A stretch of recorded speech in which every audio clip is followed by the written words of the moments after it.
Hey cousins, happy Thursday. Last night I was wondering what you guys would appreciate me discussing today, and then I thought I've been getting the most media requests to talk essentially about the change in perspective of Gen Z.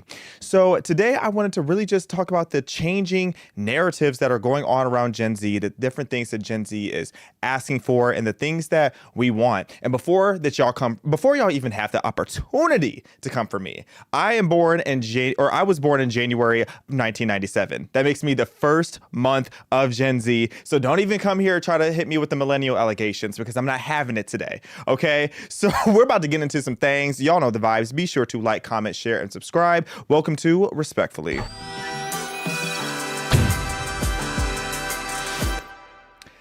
All right, y'all. So also, just so you know, if we get 5 super chats over $5 today, then I will stay and do a Q&A after the show. Be sure to check out PragerU.com. There is a link in the description where you can go take a quiz and tell us or not a quiz, but a poll to let us know how you're enjoying the show, as well as checking out all the different PragerU content. So all of those links are in my description. So now let's get into this whole discussion of what is it that young people want? Because Gen Z continues to be this generation that has all these allegations and all these old tropes and stereotypes calling us the generation of woke snowflakes. And really, that's just not the case anymore. We saw, especially in the 2024 election, that there's obviously a huge change in Gen Z. And we just are not these snowflakes that some of us are. Some of us, but most of us have changed or are beginning to at least see the light of day. So when we talk about these 5 different things that Gen Z wants, I think the first thing that we got to talk about is economic prosperity. Gen Z wants the bag. Okay, so here's the thing about Gen Z that's kind of weird. We are truly this generation that is lacking a middle class, to be honest.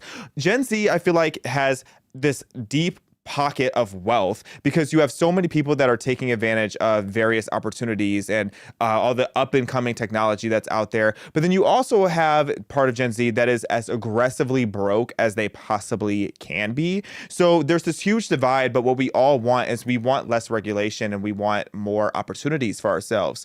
So when I say that Gen Z is capitalizing on these opportunities, I'm talking about everything from you got Bitcoin and crypto.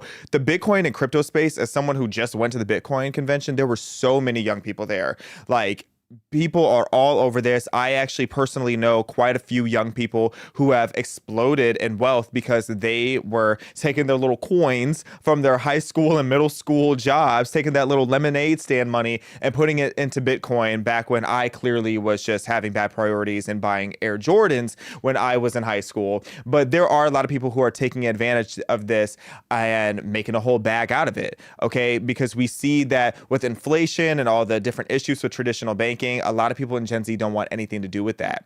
You also have people in Gen Z who are taking advantage of the AI and tech world. I feel like every other person that I know in Gen Z is trying to figure out a way that they can make money with AI. Gen Z is really leveraging these tools because we are the generation that truly grew up with technology. So a lot of this becomes, it's just second nature to us. And then being someone that's considered a zillennial on the cusp of millennial and Gen Z, I really love my era of, just generations, because I grew up in an era where I know what it's like to have, the real world be a part of my life, but I also know what it's like to grow up in a very chronically digital and online type of era.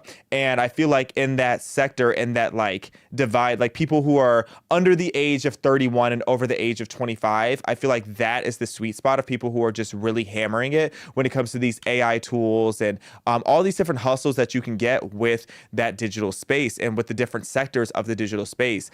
Shout out to, I might say her last name wrong, Lucy Guo. She's actually, I believe, the youngest self-made billionaire, or at least youngest self-made female or what is it? The wealthiest self-made woman in America or something like that. Some insanely credible title that she deserves, me knowing that all the way down. I've actually met her a couple times. Extremely sweet. She is worth $1.2 billion, is only 29 or 30 years old. She is a prime example of how in the zillennial world, we are taking advantage of all these different tools. She is the founder of Passes, as well as another tech company that she founded and sold years ago for $500 million. So you have so many people like that in this zillennial space that simply wants us to be able to get the bag. I feel like no shade, actually all tea, all shade, and all offense. A lot of prior generations got way too comfortable with the fact that our country was fiscally doomed and with being comfortable complaining about being broke. And I can't really blame like some millennials for that because like the 2009 recession is like what they entered adulthood seeing. But Gen Z is over that. It's like, okay, let's come up with some solutions now. You also have so many people, including myself, who are taking advantage of the digital space in the sense of being influencers, being TikTokers, TikTok and YouTube and all these different platforms. Once you build a big enough platform, it can be very lucrative. So you have the people who are taking advantage of all of that. And then even, I shouldn't be talking about this on the Pregnant platform, but even the OnlyFans people, like there are people who are on there making millions of dollars. So I say all this to say, Gen Z, a lot of us, we're not broke. A lot of Gen Z is not broke. So we want to see economic prosperity. We want to see things become much more attainable and luxurious in our generation. Even though a lot of people want a minimalist aesthetic, they still want to make that money. But despite these income streams, you still have so many people who are struggling to own a home or to acquire the basic luxuries that people had coming to them much easier back in the day. So a lot of people in Gen Z, it's like making great money, but still can't afford to own a home, still can't or feel like they can't afford to raise a family.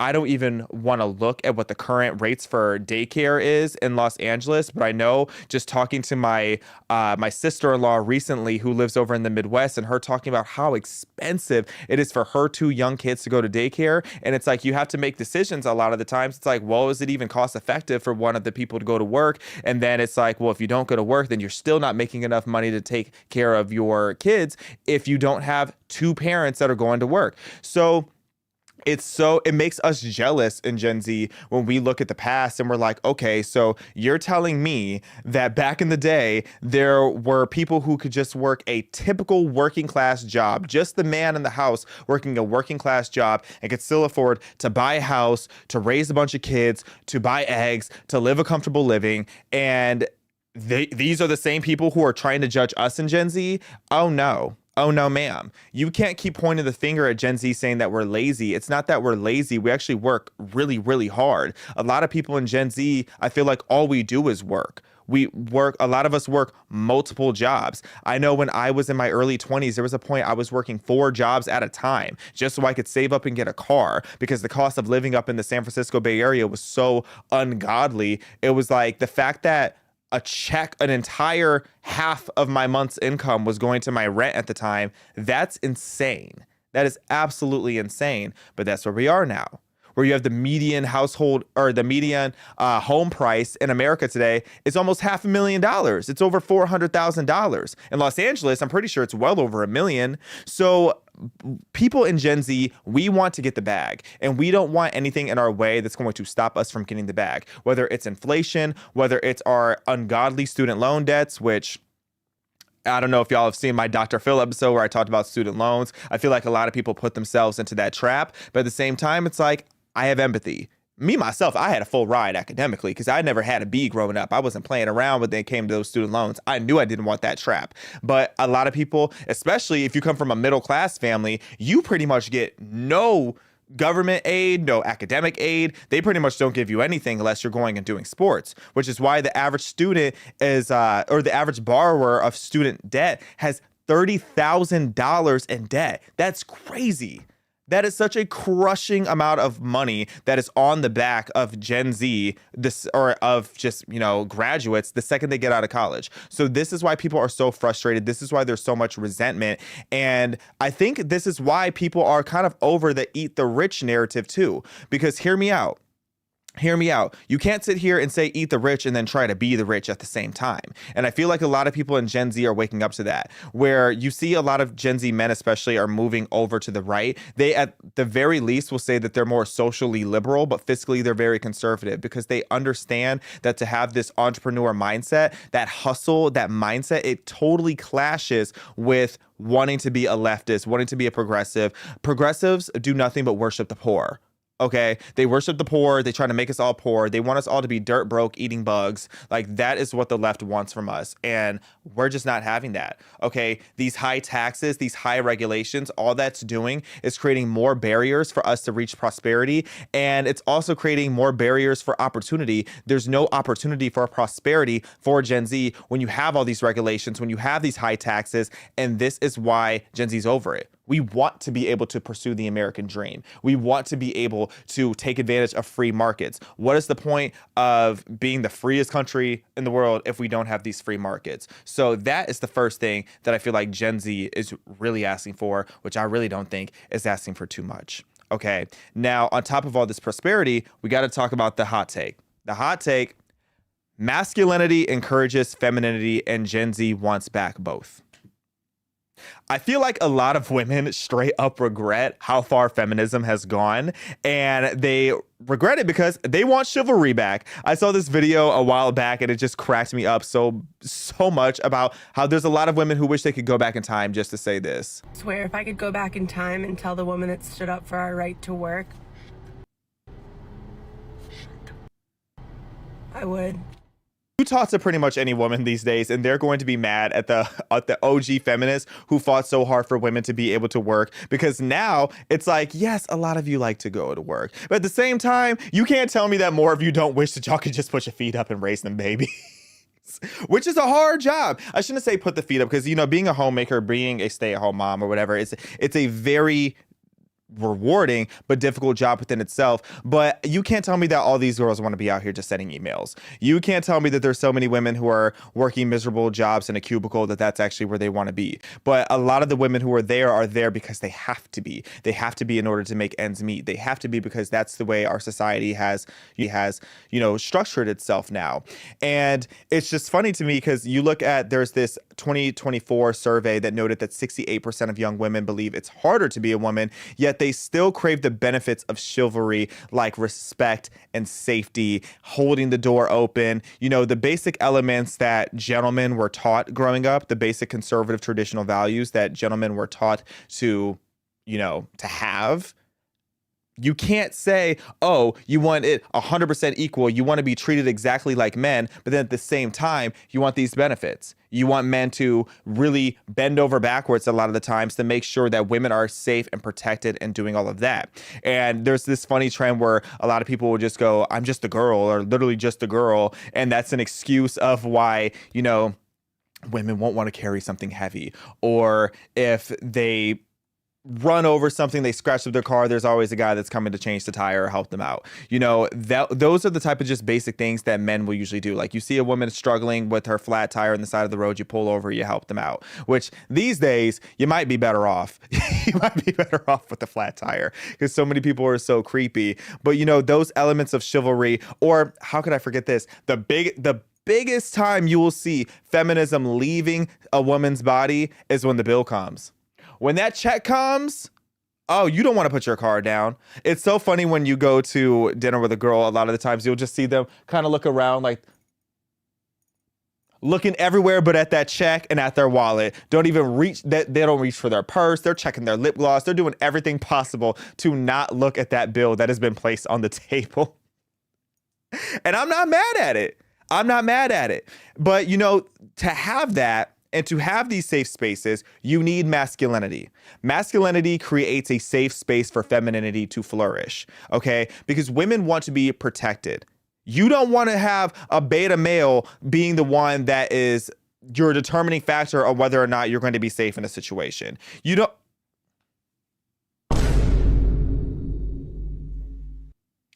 Now, see, Mr. Rodriguez is over there being shady. Would you want any of these men to be the ones to protect you from an armed robber? A lot of women would just have to fight that fight themselves. It's like, girl, you better put your hair up and square up because none of these men are going to be helping you out. No shade. No shade. But strong leadership, it creates prosperity. Masculinity leads to strong leadership because masculinity inherently just creates this mindset of you need to get things done. You're not going to sit here and wait around for other people to make things happen for you. You have to lead. Okay, that prosperity is what allows for women to be in their more feminine element. It allows for women to have the choice to stay at home if they want to.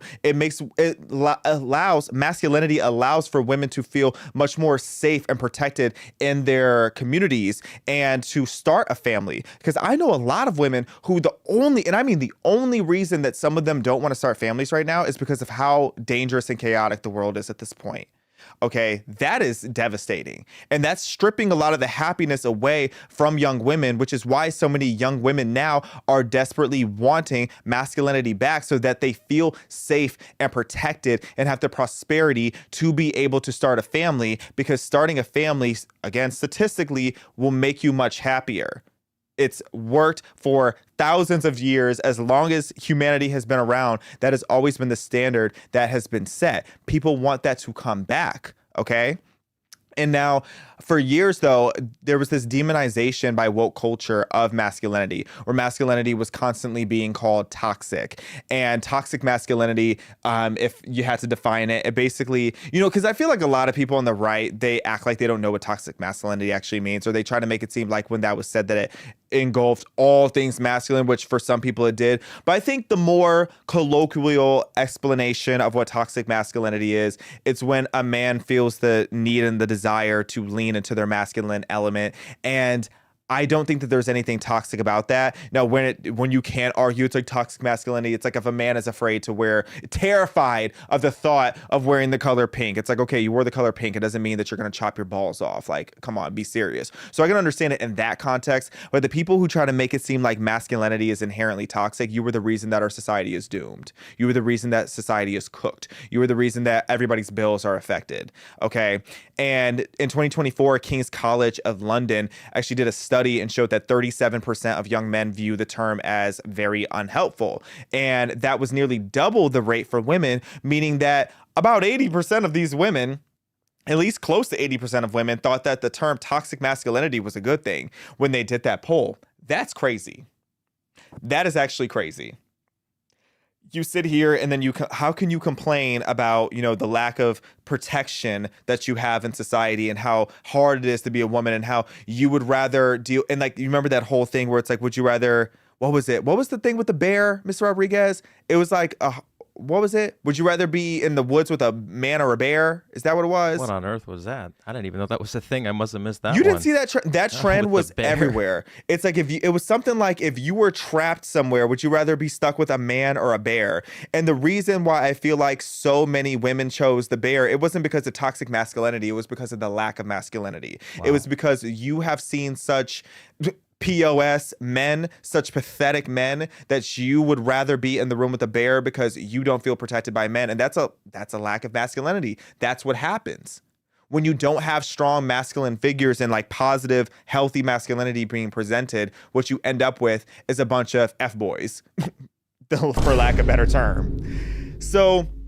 we got to bring that back. And that's what people have desperately wanted back, because those traits of strength and leadership being viewed as harmful has led to why we don't have strength in leadership. It made men for too long feel vilified, which is why there's this huge pushback. And I hate to give this man flowers for anything, because honestly, he is just such a roach in my mind. But that's why people like Andrew Tate became so popular, because influencers like him really capitalized on the alienation of male figures and started promoting this apex predator alpha male type of dominance and success. But at the very minimum, that gave people something to look up to. Everyone at the end of the day is looking for a sense of purpose, and seeing these red pill bro types as messy, like some of them you can consider toxic masculinity because they were just like exploiting the worst traits of men. But at that point, it's like, at least it offered young men a sense of purpose. And for those who didn't swing too far on the pendulum with those red pill bro types, it at least created a sense of pride and manhood again. And I think that's something that Gen Z has desperately craved, and that even young millennials have been wanting to see come back, that sense of strength, leadership, and purpose. And I just find it so wildly ironic, though, that there are so many women that are constantly talking about how much they hate men and how men are such dogs and pigs. And then they are the first ones to submit to masculinity. For example, Sabrina Carpenter.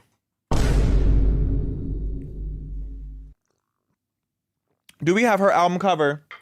So this woman is so horny all the time. It's like getting out of control. So Sabrina Carpenter, if you've been under a rock and don't know her smash hits, Espresso, Taste, Please, Please, Please, she has really taken over the world by storm in the last like year or so. And, you know, she's extremely talented. She's been around for a long time. And I find her really funny because I understand a lot of this is just a gimmick. And, you know, at the end of the day, it's eating. She makes great music, so I'll take it. But this is her new album cover for her album that's coming out, I believe she said in August, called Man's Best Friend, which is her on her hands and knees, literally on her knees for a man, for a white man. Oh. Oh. Like, Sabrina, get up and fight. Like, why are you submitting this bad, girl? She almost makes me want to be a feminist because I'm just like, girl, get up. Bruh. Like, what man made her this down bad that inspired this cover? I want to know who the man is in the You know what? Let me back on topic. It's women like her that make music all the time about how trash she thinks men are, but she is the first to submit to a man. Every single stop of her tour, she did a different sex position that she was going to do with a man. She's very campy and over the top and overexpressive, but she's a prime example. She has a new hit that just came out called Man Child that's about to debut #1 on the Billboard Hot 100, which is a massive, insane accomplishment to have. And Man Child, in the music video, it's her sitting in there's a part where she's like sitting in the tub and it's like her talking to these boys and it turns to the guys and it's just two pigs. Girl, you're sitting in the tub with two pigs. You're the messy one that's in the tub with two of them. You're dabbling in the mud too. How are you going to say that men are pigs, but you are in the bathtub with two of them? Nasty. You need to find God. But this is what I'm saying. It's always the girls who talk so much about how men are trash who end up being these outside city girls for the streets. Okay, they love to be treated like trash. It's nothing new that they say nice guys finish last, but hopefully that's starting to change because a lot of women have been treated like trash enough. And if you continue to find yourself in a situation as a woman where you're constantly dating pigs and trash, then you haven't been belittled enough. You haven't been with enough men that don't know how to lead enough. You continue to play yourself. And I just find that to be the irony. But when you bring back healthy masculinity and promoting it as a good image, you will start to see more men that are doing what's actually masculine, which is leading by example and leading, you know, their family, respecting their women, holding the door open, making sure that they walk on the side of the sidewalk closer to the street, you know, just that element of protection of the people that are in their tribe. That is just what's inherently rooted in masculinity, and we need to bring that back. Okay, reclaiming that as a positive force, I think, is something that Gen Z is desperately wanting. Okay, because Gen Z is not the He-Man women haters club like people try to make it seem. And if you don't know that reference, then you're too young. Okay, way too young. And that's coming from somebody at the top of Gen Z. Shout out to Mr. Murphy, Will Murphy. He's one of the other producers who helps with the show. And I told him to bring up a picture of the He-Man women haters club, and he had no idea what I was talking about. I was shocked. I was sick.